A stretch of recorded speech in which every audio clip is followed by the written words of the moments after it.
막걸리의 추억. 장석창 일찍 잠에서 깬다. 좀 더 자보려고 뒤척이다 산책에 나선다. 집 주변 수영강 유람선 선착장에 멈춰선다. 동지로 다가서는 늦가을 밤하늘의 어둠은 넓고도 두텁다. 강 건너 가로등 불빛이 강물에 반사되어 얄랑인다. 고흐가 아르레 밤하늘에 매료되어 그렸던 롱강의 별이 빛나는 밤. 1888의 정경과 흡사하다. 깊고 푸른 밤. 별을 따라가다 북두칠성을 발견하고 환호한다. 7개의 별로 이루어진 국자 모양 별자리. 지금 그 안에는 무엇이 그득 담겨 있을까? 고적할 때 별을 본다. 촉망한 도시에 야음이 내리고 지친 심신이 그 적막함에 빠져들 때면 별은 점점이 드러난다. 밤하늘을 수놓는 별들은 스스로 빛을 발산하는 항성이다. 촘촘히 보이는 별들도 실제 거리는 천문학적이다. 별은 독립적이고 개별적이지만 사람들은 무리로서 별을 논한다. 별은 외롭지 않다. 나는 경남 함양의 명예군민이다. 20여 년 전 내가 속한 한국헬프클럽은 매년 11월이 되면 경상남도 함양군 마천면, 강청리 주민을 상대로 의료봉사를 했다. 이를 인연으로 우리 단체와 강청마을은 자매결연을 하였고 당시 군수의 주관으로 모든 회원에게 명예군 민증이 발급되었다. 나는 소속 회원들과 함께 2004년 11월 7일에 있었던 수여식을 겸한 봉사활동에 참여하기 위해 지리산 자락 강청마을로 떠났다. 만추의 지리산 밤하늘은 명징했다. 나는 차에서 내리자마자 하늘을 바라보았다. 초롱초롱 별빛이 도심에서 보는 것과 비교조차 되지 않았다. 지척에 있는 듯 따스했다. 인공 조명이 아닌 자연의 빛이다. 응시하지 않아도 느껴지는 영롱함의 안구가 편안했다. 콧 속에 스며드는 공기는 신선했고 백무동 계곡 물소리는 옥구슬이 구르는 듯 귀를 정화했다. 아, 여기가 민족의 영산, 지리산이구나. 나는 윤동주 시인이 별을 해듯 별 하나에 마음속 품은 낱말을 붙여나갔다.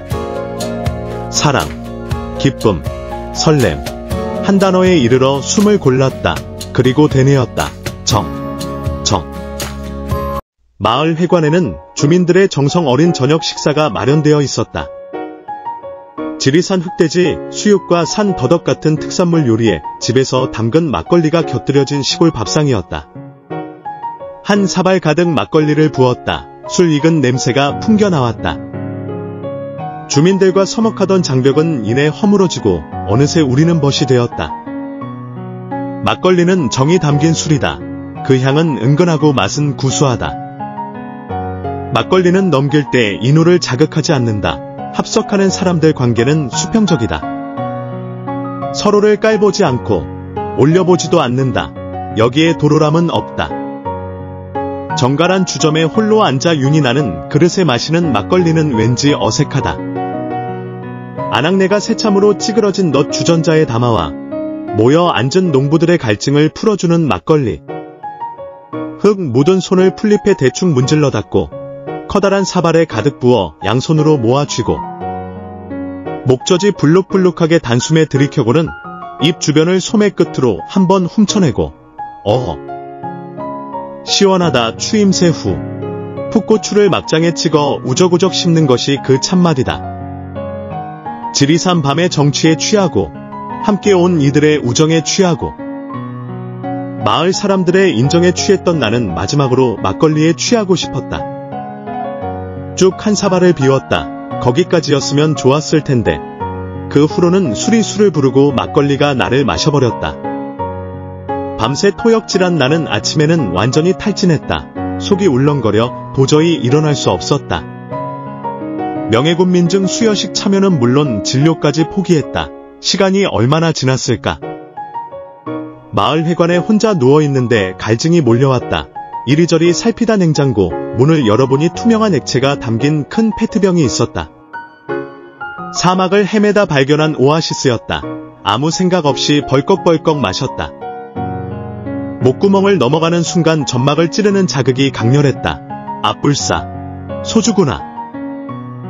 온몸에 취기가 남아있던 내 코와 혀는 소주의 향과 맛을 금방 알아채지 못했다.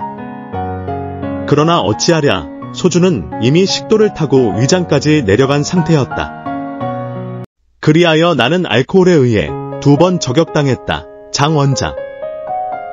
어른들께 드려야 할 포도당 수액을 당신이 맞네? 내가 계속 나타나지 않자 의사 회원 한 분이 내 팔에 수액을 놓아주었다. 숙취가 조금씩 잦아들었다. 떨어지는 수액방울을 바라보며 지난 의료봉사 현장을 회상해보았다. 찾아온 이 대부분은 연만한 노인이었다. 자식들은 모두 도시로 떠나고 마을에는 노인들만 모여 살았다. 사실 진료라고 할 수도 없었다. 노인들이 호소하는 증상을 귀 기울여 들어주고 간단한 약을 며칠분 조제해주는 정도였다. 노인들이 가장 좋아한 것은 수액정맥 주사였다. 포도당 수액에 피코맥사 주사액을 섞자보기 좋은 노란 빛을 띠었다. 값비싼 영양수액처럼 보였다. 입소문이 퍼지면서 옆마을 노인들까지 모여들었다. 침대가 없어 바닥에 돗자리를 깔았다. 기둥 사이에 빨랫줄을 연결하여 수액거리로 삼았다. 줄에 매달린 수십 개의 노란 수액은 넝쿨에 주렁주렁 열린 참외 같았고 그 밑에 누워 수액을 맞는 노인들 모습은 실로 장관이었다. 포도당 수액은 노인들에게 만병통치약이었다. 의학적으로는 치료제 투약을 위한 정맥 확보의 교두보일 뿐 양리 효과는 미미하다. 주사 한 대 맞고 싶어도 차로 30분은 나가야 한다는 노인들. 모두 알턴니가 빠진 듯 즐거워했다. 그들에게 늙음의 초라함은 없었다. 아이의 천진함뿐이었다. 진료는 나에게는 일상이지만 의료봉사는 업으로 할 때와는 사뭇 다른 느낌이다. 어쩌면 봉사는 나를 위한 일인지도 모른다. 베푼 것보다 더 큰 자기만족이 있기 때문이다.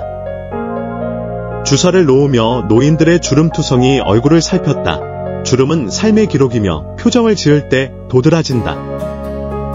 내가 주사바늘로 물으면 그들은 주름의 움직임으로 응답했다.